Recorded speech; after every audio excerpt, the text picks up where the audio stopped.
Night had fallen on Rome, like a curtain drawn by angry gods. The air hung still, heavy, thick with the scent of oil, sweat, and ambition. Somewhere near the Circus Maximus, a single spark broke the calm, faint, ordinary, almost innocent. A lantern had tipped, a stall had caught, a spark had kissed dry timber. At first, it was nothing. The kind of street fire the city's bucket brigades put out before dawn. But this spark refused to die. It fed on wood, then on cloth, then on fear itself. Wind raced through the narrow alleys, fanning the tiny flame into a roaring tongue that licked balconies and banners alike. Within minutes, shops ignited. Balconies leaned across the streets as if trying to whisper to one another. And in that closeness, the fire found its path. The city that bragged of marble and eternity was in truth built mostly of timber and dreams. And both burned fast. By midnight, the sky above Rome no longer belonged to the stars. It glowed red and gold, the color of punishment. From the Palatine Hill, the city looked like a torch offered to the heavens. A soldier stared at the horizon and whispered, "By Jupiter, the whole world's on fire." Panic outran the flames. Mothers ran with children pressed to their chests, coughing through curtains of smoke. Men broke into temples searching for water that wasn't holy. Marble statues of gods gleamed black with soot and melted wax offerings. The forum echoed not with prayer, but with shouts, curses, and the strange, wild sound of cheering, because not everyone was afraid. In the gardens of the Domus Aurea, the Emperor Nero stood at his balcony. Firelight played across his white robe, painting it blood orange. In his hands rested a lyre, polished and perfect. Around him stood a ring of attendants, trembling between awe and terror. Some later swore he smiled. Others insisted he wept.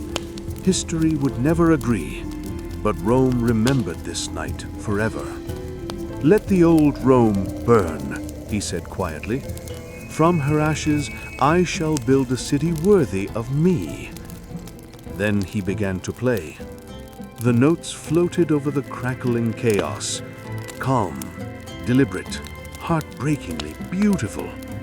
He played the song of Troy, they said, a lament for a doomed city, sung by a man watching his own perish. Below, the people saw the emperor's palace gleaming against the inferno and thought, "He's enjoying this." And maybe he was. The fire raged for 6 days and 7 nights. It devoured temples, homes, libraries, entire generations of memory. It turned Rome into an open wound of glowing rubble. Those who survived slept among tombs and ruins. Those who didn't became smoke.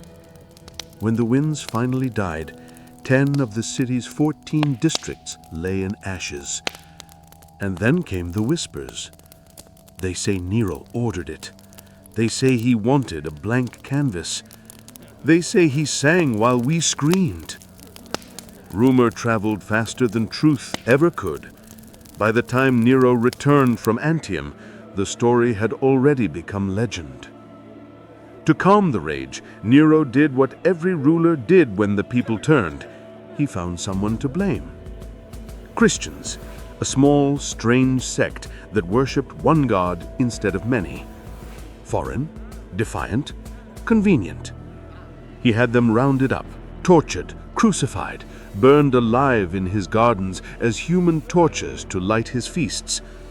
The crowd watched, some in horror, some in silence, some, unbelievably, in applause, because Rome, even broken, still loved spectacle, and Nero knew how to give them one. But the cheering didn't last.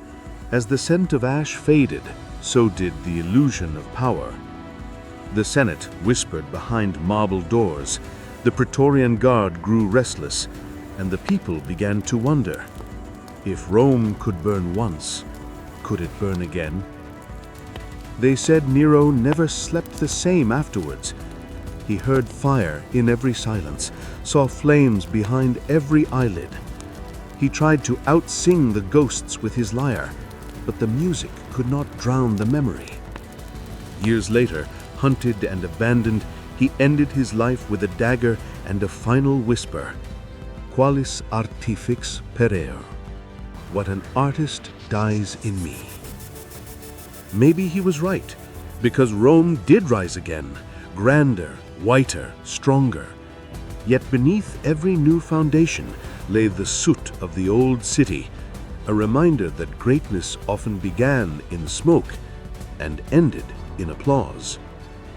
When night grew too still and the wind carried the faint smell of burning oil, people remembered the day the world's greatest city burned and everyone cheered. But the fire had only been the opening act. From its ashes, Nero sought to perform something greater, the creation of a city remade in his image. The new Rome gleamed with marble and gold. He ordered vast halls to be built, fountains to be fed from mountains miles away, and artificial lakes to reflect the glory of the emperor.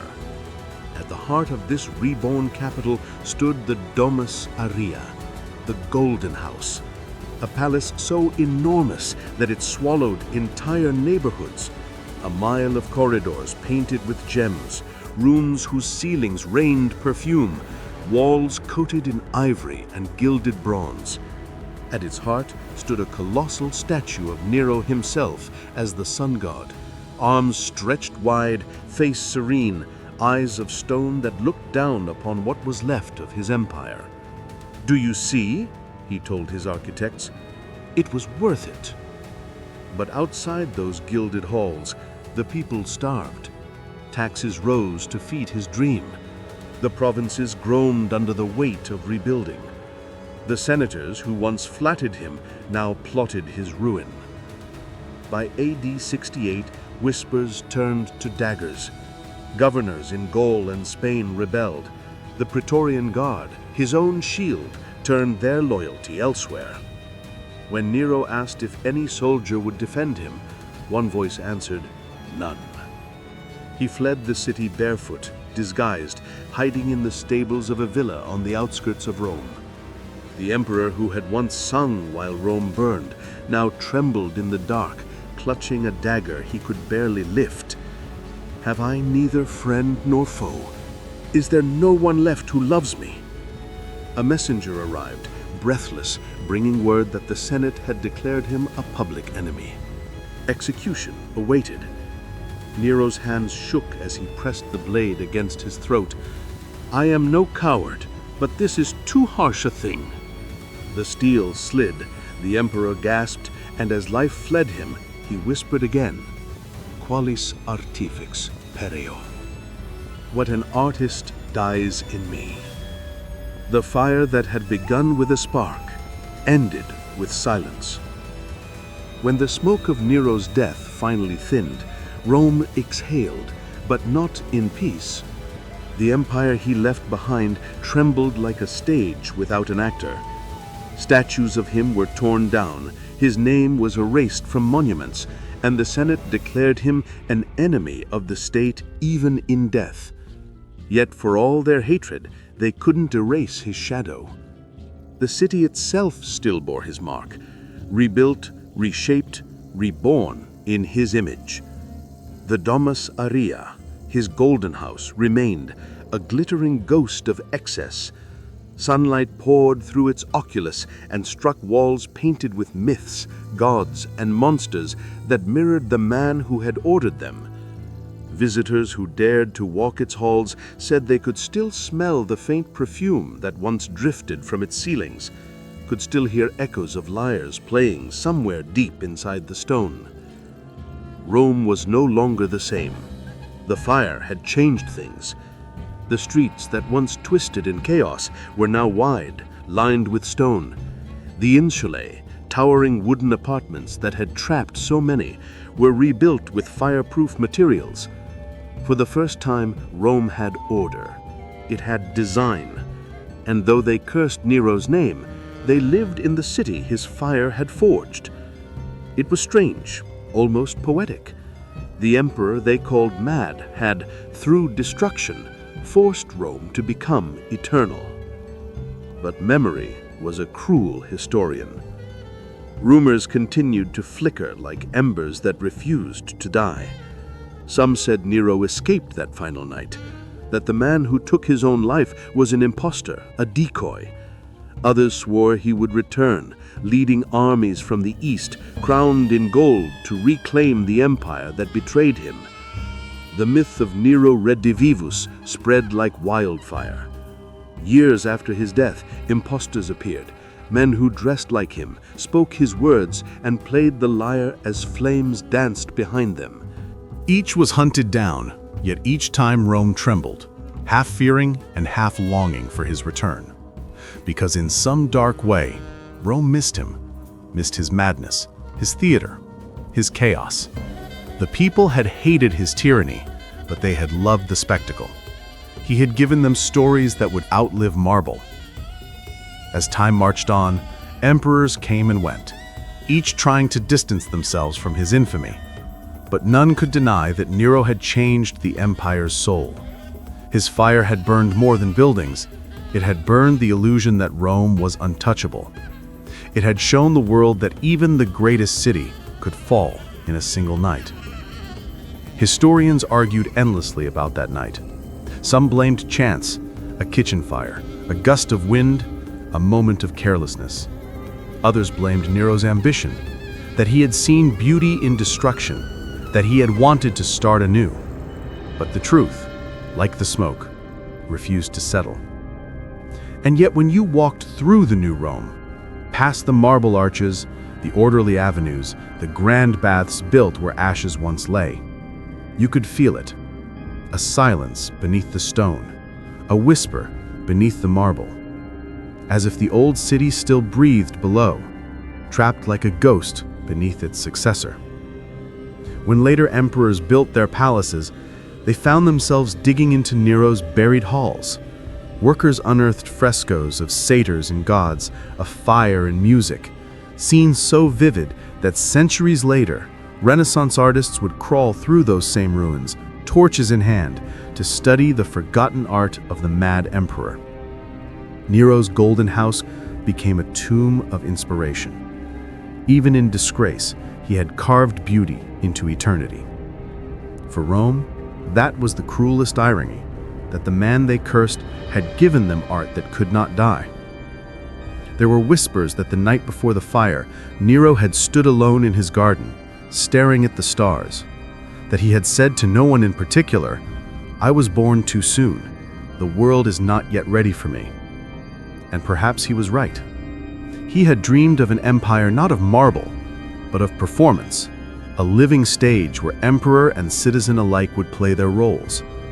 He saw himself not as ruler, but as artist, conductor, god of creation and destruction. Rome wanted an emperor. Nero wanted an audience. And that difference burned a city.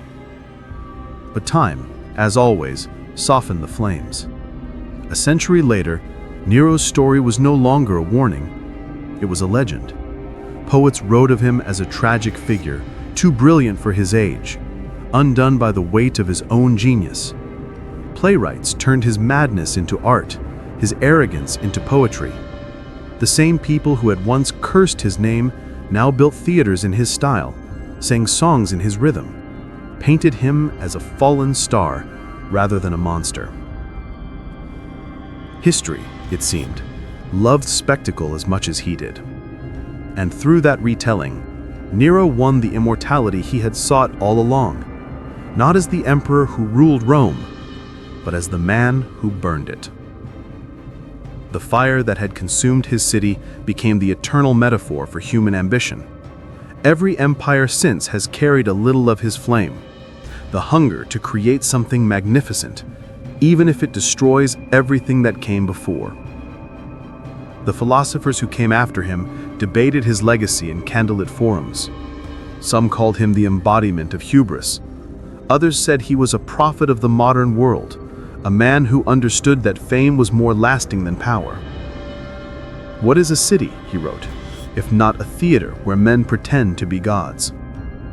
And yet centuries later, the ruins still whispered his name. Tourists walked through the remnants of his golden house, their voices echoing off the same walls that had once reflected his laughter. They stared up at ceilings painted with galaxies, still bright after 2,000 years, and wondered, what kind of man dreams of such beauty while the world burns? The answer, perhaps, was simple. A man who wanted to be remembered. Rome, in the end, granted him that. His ashes were scattered, his monuments defaced, his memory condemned, but his story endured. Every tale of a fallen ruler, every myth of fire and rebirth carried his shadow. For the empire itself followed his pattern. Again and again, Rome burned.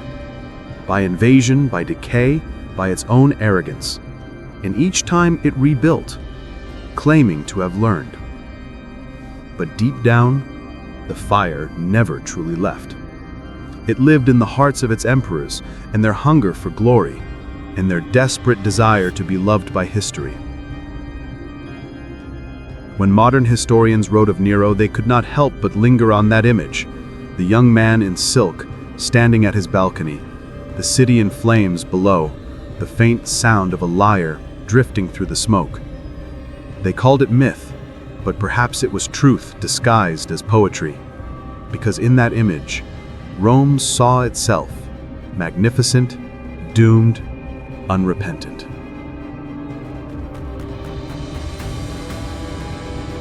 And maybe that was the point. Maybe Nero had always understood that destruction was the purest form of creation, that for something eternal to rise, something beloved had to fall. When the last embers of the great fire cooled, Rome looked different, wider, brighter, cleaner. The emperor's madness had given birth to a city of order, and though the people spat his name, they walked every day through the streets his fire had drawn. So when the night grows too still, when the wind carries the faint scent of smoke, remember Rome and the man who turned it into music. Remember that greatness often begins with ruin. Remember that every empire, every dream, every monument of marble and power carries within it the quiet heartbeat of a flame waiting to be born. Because the day Rome burned, the world learns something eternal. That beauty and destruction are never strangers. That ambition and madness share the same face. That somewhere, in every age, there stands another Nero, staring out over the city, dreaming of immortality, holding a lyre as the fire begins again. The day Rome burned, everyone cheered, not because they loved the fire, but because, deep down, they understood it.